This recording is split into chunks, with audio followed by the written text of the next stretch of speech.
तो इसका उद्धार होना चाहिए। मेरे भाई बहन, ये अहल्या ब्रह्मा जी की पुत्री है, ब्रह्मा जी की बेटी। अहल्या का एक अभिप्राय होता है बुद्धि, और बुद्धि बहुत सुंदर होती। अहल्या जी के रूप सौंदर्य पर देवराज इंद्र बड़ा आसक्त था। तो देवराज इंद्र ने ब्रह्मा जी से कहा कि आप अपनी पुत्री अहल्या का विवाह मुझसे कर दीजिए। तो ब्रह्मा जी ने कहा कि मैं भोगी को अपनी पुत्री नहीं दूंगा, मैं अपनी पुत्री किसी योगी को दूंगा। और उस समय के बड़े दिव्य संत थे महाराज गौतम, सो गौतम जी के साथ अहल्या का विवाह कर दिया। ब्रह्मलोक से अहल्या मृत्यु लोक में आ गई। ब्रह्मलोक के दिव्य वातावरण से मानव लोक के वातावरण में आ गई, महाराज के आश्रम में। अब कभी कभार जब देवताओं के यहाँ कोई समारोह हो तो गौतम जी को देवता लोग आमंत्रित करते थे, क्योंकि ये ब्रह्मा जी के वो दामाद हैं। तो जब गौतम जी को आमंत्रित करें तो साथ में अहल्या भी जाती थी देव समाज में। अब अहल्या जब जाती थी तो देव सुंदरियों को, देवियों को देखती थी। क्या बढ़िया पारदर्शी उनके कपड़े हैं, गले में हीरे का सोने का सेट पड़ा हुआ है, क्या बढ़िया हाथ में हीरे का कंगन है। ये सब देखती थी साज सज्जा। तब कहीं ना कहीं उसको इंद्र की वो बातें स्मरण में आ जाती थी, इंद्र का वैभव स्मरण में आ जाता था कि मेरे पिताजी से मेरा हाथ देवराज इंद्र ने मांगा था। अगर मेरा विवाह इंद्र से हुआ होता तो मैं भी आज इन्हीं साज सज्जा में यहां बैठी होती, क्योंकि इसके शरीर पर तो मोटे केसरिया वाले कपड़े होते थे, इसके गले में तो तुलसी रुद्राक्ष की माला होती थी।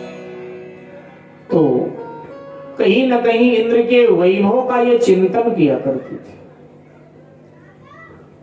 हमारे संत कहते हैं कि भोग भोगने से जीवात्मा का पतन नहीं होता है, जितना कि भोगों का चिंतन करने से पतन होता है।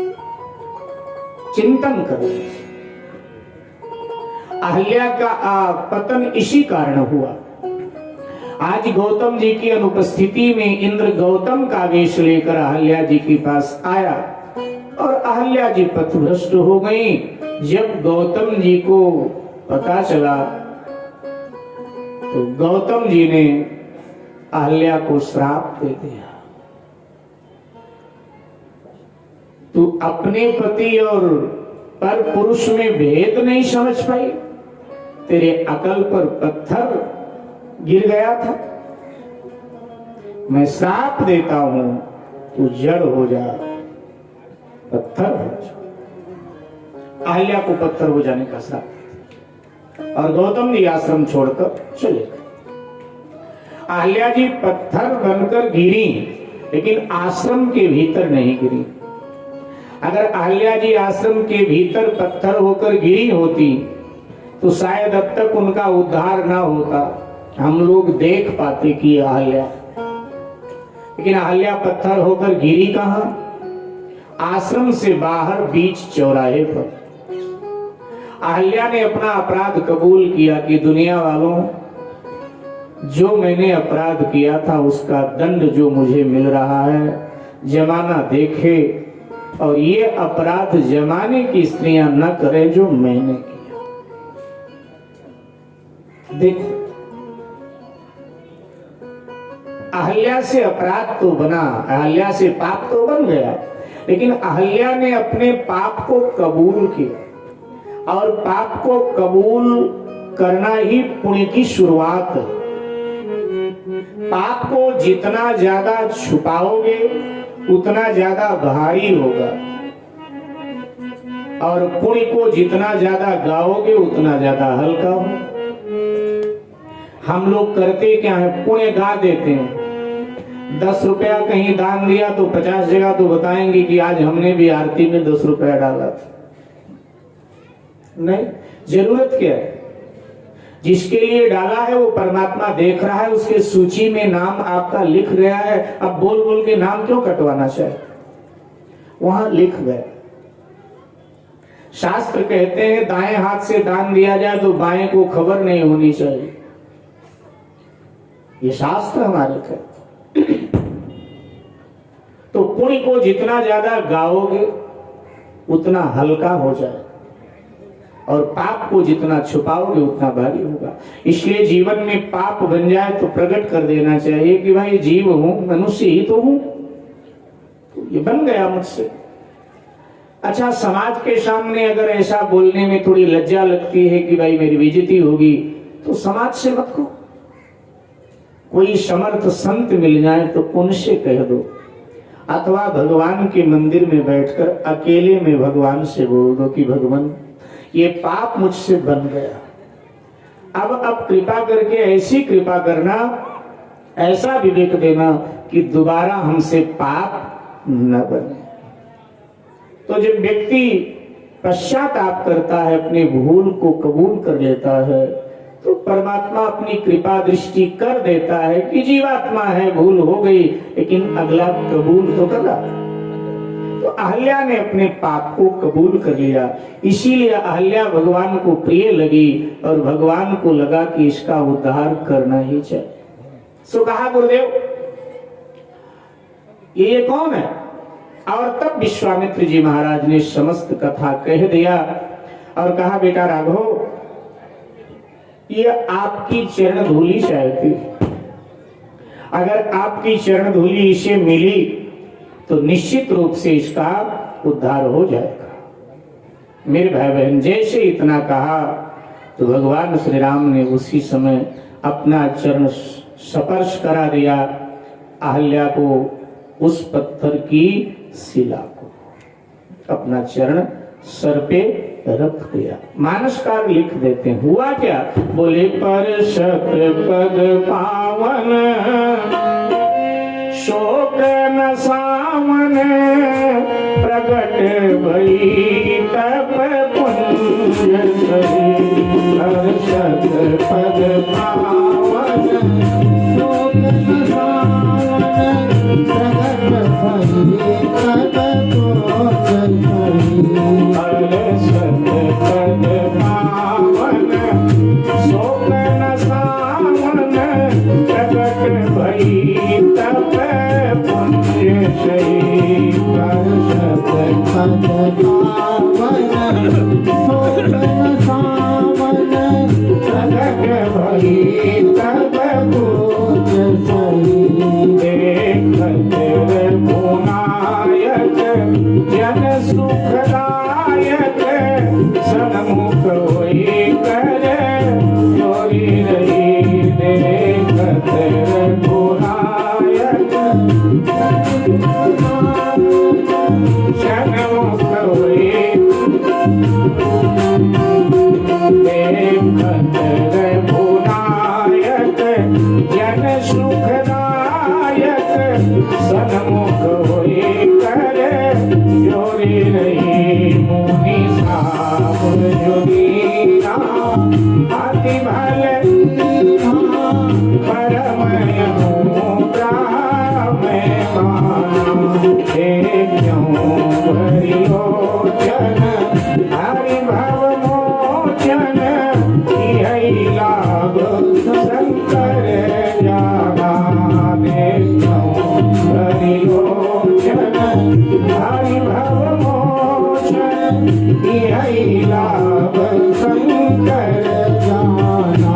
यही भांति सिधारी गौतम नारी बार बार हरि चरण करी। यही भांति सिधारी गौतम नारी बार बार हरि चरण करी।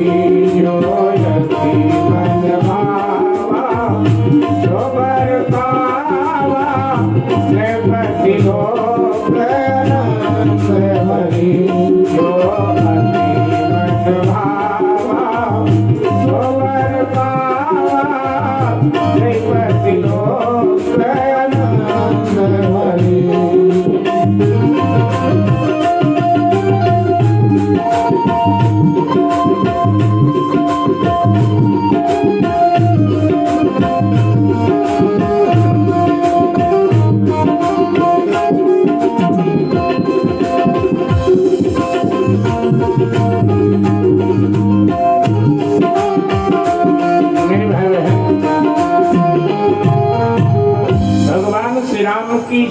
धूली पड़ते ही उस शिला में से अहल्या जी एक दिव्य नारी के रूप में प्रकट हो गई। उनके शरीर से प्रकाश निकल रहा है, एक तेज निकल रहा है। भगवान श्री राम के आगे हाथ जोड़कर प्रणाम किया और कहा, अपने भाग्य की प्रशंसा किया कि मैं बड़भागी हूं। जिन चरणों से श्री गंगा जी प्रकट हुई हैं वही चरण प्रभु ने मेरे सर पे रख दिया। अच्छा हुआ जो मेरे पतिदेव ने मुझे श्राप दे दिया था, अन्यथा ये चरण मुझे प्राप्त न होते। ये श्राप नहीं है तो एक प्रकार से मेरे पति का आशीर्वाद साबित हो गया मेरे लिए। मैं बार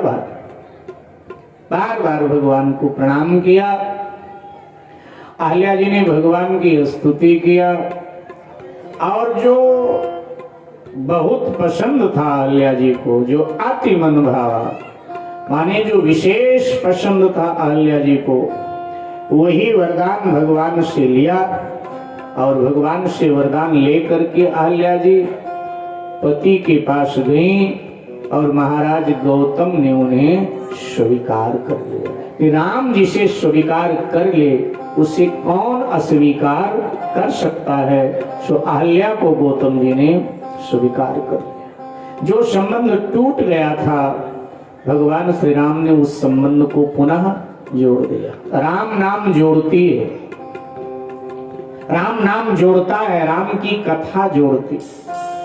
अरे चेतन की बात कौन करे। राम नाम ने तो जड़ पत्थरों को जोड़ दिया जो आज तक जुड़े हुए हैं, जो आज तक जुड़े हुए हैं। और विज्ञान खोज कर रहा है कि ये कैसे जोड़े गए थे पत्थर। श्री राम सेतु के पत्थर ये जोड़े कैसे गए थे। ठीक है, तुम वैज्ञानिक हो, तुम्हारा काम है खोज करना, करो, पता लगाओ। हमें तो मालूम है, हम लोगों को तो मालूम है ना कैसे जोड़े गए थे, क्योंकि हमारे शास्त्र कहते हैं एक पर रा लिखा गया, दूसरे पर माँ लिखा गया और डाला जाने लगा तो जुड़ने लगे। हमारे शास्त्र तो कहते हैं राम नाम से जोड़े गए थे। ये ऐसा प्रभु का नाम। अरे वर्षों से आपकी किसी की दुश्मनी हो, किसी से वर्षों से बोल चालना दुश्मनी, और आज सुबह सुबह आप निकले हो थोड़ा घूमने के लिए, सामने से आते मिल जाए, अचानक मुंह से निकल गया राम राम, बोलचाल चालू हो जाती है। पड़ोसी पूछते हैं क्या बात, वर्षों से तुम्हारी बोलचाल बंद थी, आजकल तो बोलचाल हो गई। तो आप कहते हैं कि जी वो एक दिन मुझे मिले, हमारी उनकी राम राम हो गई।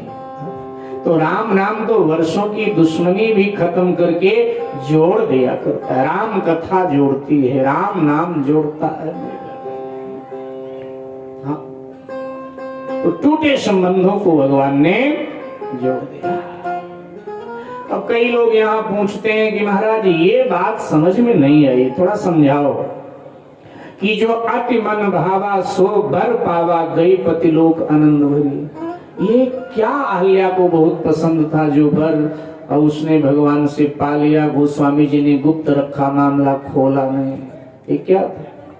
तो हमारे महात्मा लोग बताते हैं कि देखो भैया, अहल्या जी को जब श्राप मिला था ना, उस समय अहल्या जी की आयु थी 45 वर्ष की। कितने वर्ष की? थोड़ा जोर से बोलो, मैं सुनता कम हूं। 45 वर्ष की। और आज अहल्या जी प्रकट हुई तब, जब अहल्या जी उस पत्थर शिला से प्रकट हुई, मानो अहल्या जी का दूसरा जन्म हुआ हो, तो पत्थर शिला से जब अहल्या जी प्रकट हुई तो 16 वर्ष की उम्र एकदम 16 वर्ष की, खोर सी युवा। और जब भगवान श्री राम की स्तुति आदि कर लिया तो भगवान श्री राम ने कहा माँ अब आप जाइए, अब गौतम जी आपको स्वीकार कर देंगे, आप अपने पति के पास जाओ। तो अहल्या जी ने कहा महाराज आपने बड़ी कृपा किया, शिला से मुझे नारी बना दिया, दिव्य नारी बना दिया। मेरे दोष नष्ट हो गए आपके चरण प्रति, लेकिन प्रभु थोड़ी और कृपा करो, कहो ना मां। तो अहल्या जी ने कहा कि देखो,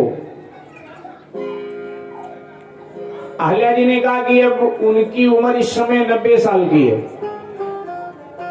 मेरे पति की उम्र इस समय 90 साल की है, और आपने मुझे बना दिया खोरसी 16 साल की।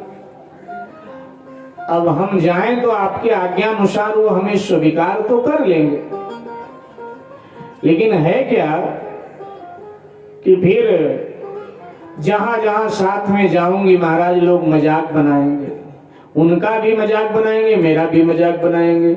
लोग कहेंगे बाबा का शौक देखो, खुद तो 90 साल का बूढ़ा और ब्याह किया है 16 वर्ष की लड़की से।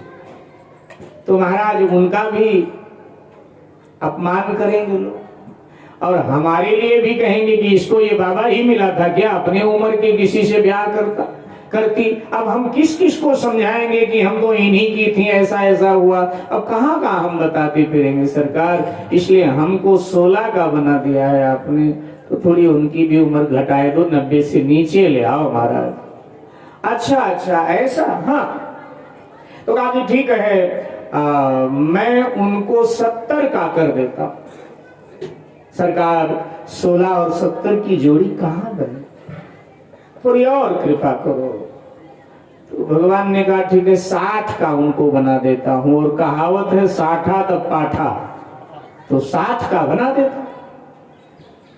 तो अहल्या जी ने कहा महाराज 60 का और 16 का कहाँ मेल गए, कृपा ही कर रहे हो तो थोड़ा और कृपा बढ़ाओ। भगवान ने कहा चलो 30 का कर देता हूं, और 30 का तो ठीक रहेगा। अहल्या जी ने कहा पहले से तो ठीक रहेगा, लेकिन 16 और 30 की भी जोड़ी बनती नहीं सरकार, थोड़ा और कृपा कर दो। तो बोले 21 का कर देता हूं। तो अहल्या जी ने कहा 16-21 का तो चल सकता है महाराज, तो 21 का कर दो। बोले ठीक है, अब बाबा जी की उम्र जब जाओगी देखोगी तो बाबा 21 के मिलेंगे, दाढ़ी बाल सब काले। अच्छा उस समय सुविधा भी नहीं थी ऐसी जो आज सुविधा है। आज तो हमारे सफेद हो तो ब्यूटी पार्लर में हम जाके काले करा लेते हैं, भगवान फिर सफेद कर देते हैं। और भगवान सफेद करके बताते हैं कि बाल सफेद तेरे मैं कर रहा हूं, इसका अभिप्राय यह है कि अब काले कारनामे करने बंद कर, अब तेरी उम्र हो गई है, अब अच्छे काम कर, उज्जवल चरित्र अपना बना ले। लेकिन हम मानते का हम तो ढीठ है, हम कहते हैं तुम बार बार सफेद करोगे, हम बार बार काले कराएंगे, ब्यूटी पार्लर खुला किस लिए। और हम काले कारनामे करते हुए आपके पास आएंगे, फिर जो बनेगा बिगड़ेगा कर लेना, लेकिन हम अपनी आदत छोड़ने वाले नहीं, हम ढीठ जो हो गए। भगवान बार बार सफेद करे, हम बार बार काले करें। यही तो कारण है आजकल बूढ़ा कोई दिखाई नहीं देता, बाल से ही थोड़ा लगता था, और आजकल सामग्री आ गई, हम लोग लीपा पोती कर लेते हैं एकदम टनाटन। मेरे भाई बहन अहल्या जी ने यही वर पाया, इसलिए मानसकार ने कहा जो अति मन भावा सो बर पावा, कई पति हो गया